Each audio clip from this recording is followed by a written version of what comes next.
네, 오늘 함께 보실 하나님 말씀은 창세기 말씀입니다. 창세기 32장 22절로 32절까지의 말씀을 함께 보도록 하겠습니다. 한 절씩 교독하도록 하겠습니다. 제가 먼저 읽습니다. 밤에 일어나 두 아내와 두 여종과 11 아들을 인도하여 야복 나루를 건널세.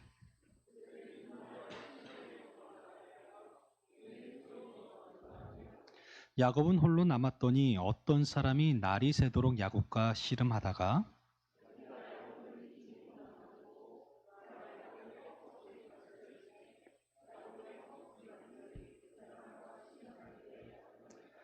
그가 이르되 날이 새려 하니 나로 가게 하라. 야곱이 이르되 당신이 내게 축복하지 아니하면 가게 하지 아니하겠나이다.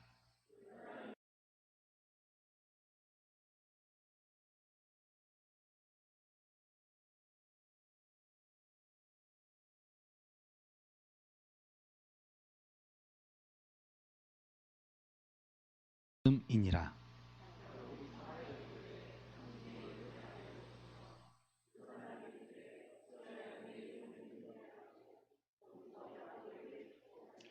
그러므로 야곱이 그 곳 이름을 브니엘이라 하였으니 그가 이르기를 내가 하나님과 대면하여 보았으나 내 생명이 보존되었다 함이더라.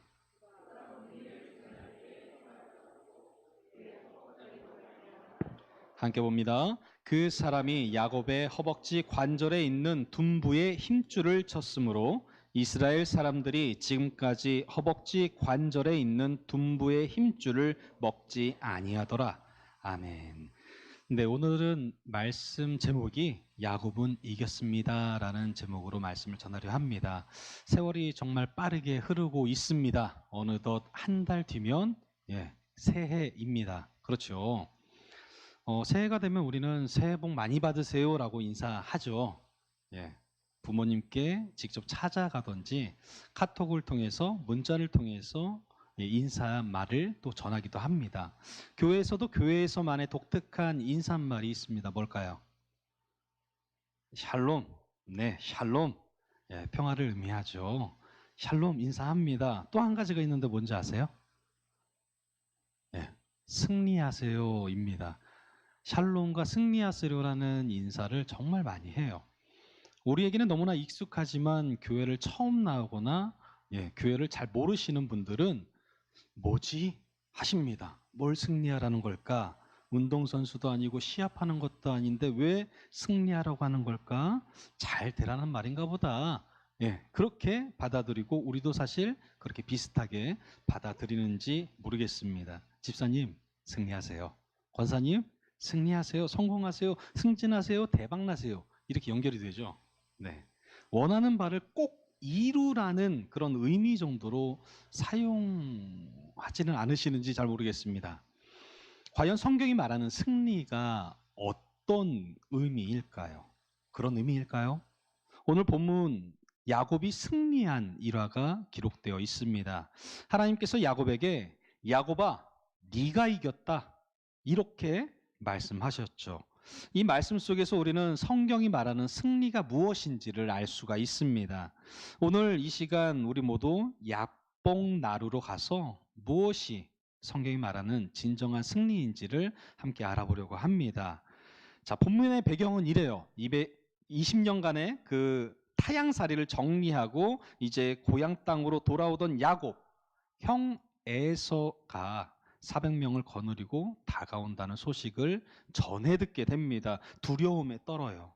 형의 마음을 누그러뜨리기 위해서 머리를 엄청 굴립니다. 이런 방법 저런 방법을 생각해보고 써보지만 해결책이 보이나요? 보이지 않습니다. 야곱의 마음은 점점 더 공포로 물들어가고 있는 그런 상황이에요. 그렇게 야복나루에서 홀로 남겨져서 두려움과 씨름하던 그 야곱이 그날 밤에 찾아온 하나님과 밤새 씨름을 했다는 겁니다. 그게 바로 오늘 말씀이에요. 권투를 하거나 유도, 씨름 말 그대로, 그 다음에 레슬링 이런 경기를 할 때 상대를 맺히거나 제압하면은 어떻게 되죠? 이깁니다. 승리하는 거예요. 그렇게 따졌을 때 야곱과 하나님 중에 누가 이겼다고 얘기를 해야 되죠? 네, 하나님이 당연히 이기셨다라고 해야 된다는 거예요. 하나님께서 야곱의 허벅지 관절을 쳐서 어긋나게 하셨고 이제 일어나 떠나려 하는 그 하나님을 주저앉아서 매달리는 그 모습으로서 성경이 표현하고 있기 때문에 그래요. 하나님은 털끝 하나 상하지 아니하시고 진 야곱이 매달리고 있는 그러한 상황인 것이죠. 자, 그런데도 이상하게도 본문 28절에서 뭐라 합니까? 야곱이 이겼다 말씀해 주세요. 어떻게 된 영문일까요? 그 이유는요. 이 씨름의 경기 규칙이 우리가 알고 있는 일반적인 그런 규칙이 아니라는 겁니다. 일반적인 경기 규칙, 내가 상대방을 쓰러뜨렸을 때 승리합니다. 하지만 이 씨름의 승리는 지면 이기는 가위바위보와 같은 그러한 하나님께서 쓰러뜨리실 때 굴복 당하는 것이 승리가 된다는 거예요. 하나님께서 야곱의 허벅지 관절을 치셔서 탈골되었을 때 야곱은 주저앉았겠죠. 하나님은 그것을 야곱이 이겼다라고 말씀하고 계신다는 겁니다. 같이 한번 따라해 보겠습니다. 하나님께 굴복 당함이 곧 승리다. 하나님께 굴복 당함이 곧 승리다. 어째서 굴복 당하는 것이 허벅지 관절이 어긋나게 된 것이 승리가 되었을까요? 허벅지 관절로 번역이 된 히브리어 야레크는요, 인간의 생식기관과 관련이 되어 있습니다. 생의 원천을 상징해요. 그래서 히브리 사람들은 중요한 서약을 할 때 바로 이 야레크 아래에 손을 넣어서 서약을 합니다. 창세기 24장 2절 말씀을 보게 되면요, 아브라함이 이삭의 아내를 구하기 위해서 자기 집 모든 소유를 맡은 그 늙은 종을 보냈을 때도요, 야레크 밑에 손을 넣어서 맹세했다는 거예요. 또한 이 단어 허리를 의미합니다. 야곱이 되도록 지탱해주는 그 뼈다가 되는 중요한 부분이다라는 의미를 갖는다는 것이죠. 여러분, 야곱이라는 그 이름의 뜻이 무엇인지 혹시 아십니까? 야곱? 누군가를 걸려 넘어지게 하는 자, 속이는 자라는 그 의미를 갖고 있어요. 자, 성경에서 그 이름은요, 그 사람의 정체성이 나타납니다. 다른 사람을 속여서 어떻게든 자신의 목적을 성취하는 사람, 그게 바로 야곱의 정체성이에요. 늘상 야곱 그렇게 살아왔습니다. 늘 그렇게 다른 사람을 속여가면서 어떻게든 자신의 목적을 성취하는 것, 쟁취하는 것, 그것이 옳고 승리하는 것이다라고 여기며 살았어요. 브엘세바에서 형 에서를 속여서 어떻게 됩니까? 원하는 것을 얻지요. 밧단 아람에서 외삼촌 라반과 겨루어서 승리했을 때도 몰래 또 자신의 아내들, 자녀들과 함께 야반 도주함으로 라반을 또 속이게 됩니다. 그리고 야복나루에서 하나님과 대면하기 직전까지도 그 400명을 거느리고 오는 그 형의 에서의 그 마음을 어떻게든 바꾸려고 또 때를 나누고 뇌물을 앞서 보내는 등 여러 가지 방법을 통해서 원하는 것을 취하려 한다는 거예요. 자, 이것이 야곱이 야곱으로 살아온 그 인생이라는 겁니다. 야곱은 그렇게 해서 원하는 바를 이루면 승리하는 것이다라고 생각을 했다는 거예요. 그러나 하나님의 생각은 달랐습니다. 하나님께서는 야곱이 자신의 방법으로 쟁취한 그 승리가 얼마나 헛된 것이며 오히려 무너져야 할 그 쓰레기임을 깨닫게 해주시기 위해서요, 야복나루로 찾아오신 거예요. 끝까지 야곱으로 살아가는 그를 이스라엘 되게 하시기 위해서 먼저 씨름을 걸어오십니다. 그리고 그가 오랜 세월 지탱해왔던 그 방식이라고 하는 허벅지 관절을 무너뜨리셨고 그의 자아, 정체성인 이름을 바꾸심으로 야곱을 굴복시키십니다. 야곱은 끝까지 버텼지만 하나님께서는 그의 힘의 원천, 근본을 무너뜨리셨어요. 진정한 승리의 길로 인도하여 주신 것이죠. 그런데 특이한 점이 있습니다. 본문 28절 말씀 봐보세요. 하나님과 밤새 씨름했다 했는데 하나님과만 겨뤄서 이긴 게 아니라 어떻게 해요? 사람들과 겨뤄 이겼다라고 하신다는 거예요. 분명 사람들과는 겨루지 않았는데 말이죠. 뭘 의미하는 걸까요? 내가 내 방법, 내 지혜, 내 자아로 행했던 그 일들이 무너질 때 그것이 곧 우리가 만나는, 우리가 함께하는 수많은 사람들과의 관계, 그 속에서 살아가는 그 삶의 현장에서도 승리한다는 것을 의미한다는 겁니다. 여러분, 이 씨름 이후에 야곱의 모습은요, 완전히 바뀌게 됩니다. 살기 위해서 뇌물을 보내고 머리를 쓰면서 계획하고 정신이 없었어요. 자신은 맨 뒤에서 상황을 지켜볼 뿐 살폈던 그러한 야곱입니다. 이제 가장 앞에서 모든 책임을 감수하면서 담대히 걸음을 걷는 사람이 되었습니다. 그리스도인으로 살아온 우리의 삶을 돌아보기 바랍니다. 우린 그리스도인이라는 타이틀을 얻었어요. 갖고 있습니다. 그런데 정말 그리스도인으로서 살아가고 있느냐라는 거예요. 그리스도인은 그리스도를 위해서 사는 사람들 아닙니까? 맞습니까?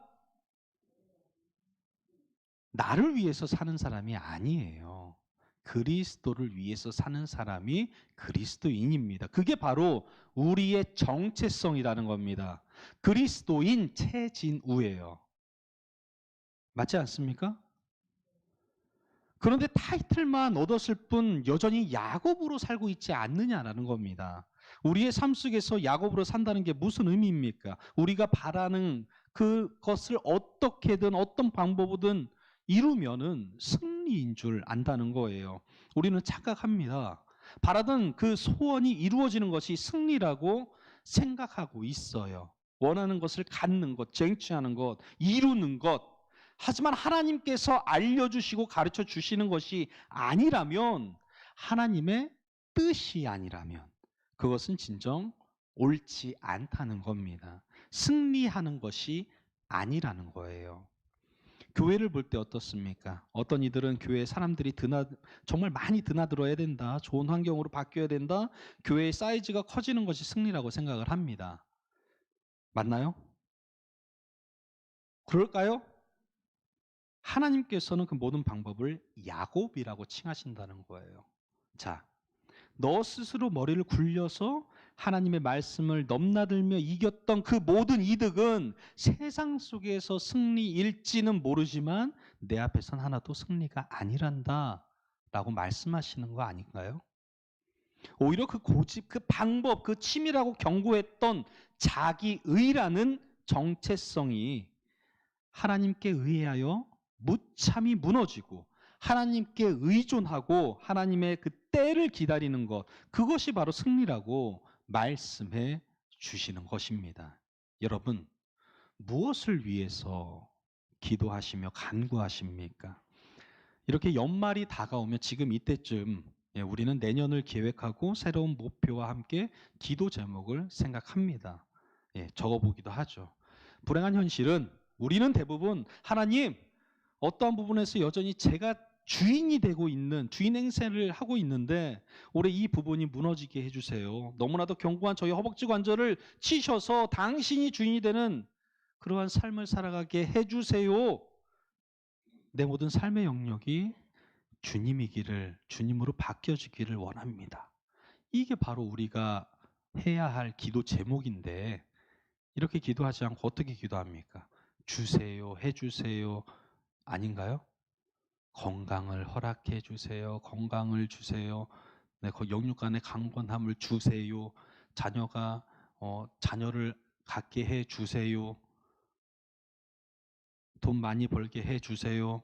이러한 어려움이 있습니다. 이 어려움 빨리 해결해 주세요. 아닌가요? 기도하는 거 딱 생각해 보세요. 주시옵소서, 주시옵소서, 주시옵소서, 주시옵소서, 주시옵소서, 주시옵소서. 예수님의 이름으로 기도합니다. 아닌가요? 여러분, 가정 안에서 우리의 고집을 꺾어야 할 부분은 무엇입니까? 교회 안에서 여러분이 죽어야 할 그 영역은 무엇입니까? 직장 속에서 야곱으로 살아가는 여러분의 그 방법이 죽고 하나님의 방법으로 나아가야 할 부분은 도대체 무엇일까요? 우리의 입술로 주님을 위해서 살겠습니다. 내 삶을 드립니다. 내 삶의 모든 영역에서 당신이 주인 되게 하시옵소서. 나의 욕심, 교만, 고집은 죽어지게 하옵소서. 이 고백하며 정말 다시 회복하는 우리 천우교회 모든 성도님들이 되시기를 간절히 소망합니다. 하나님께 굴복하는 것, 그것이 진정 승리하는 것입니다. 믿으십니까?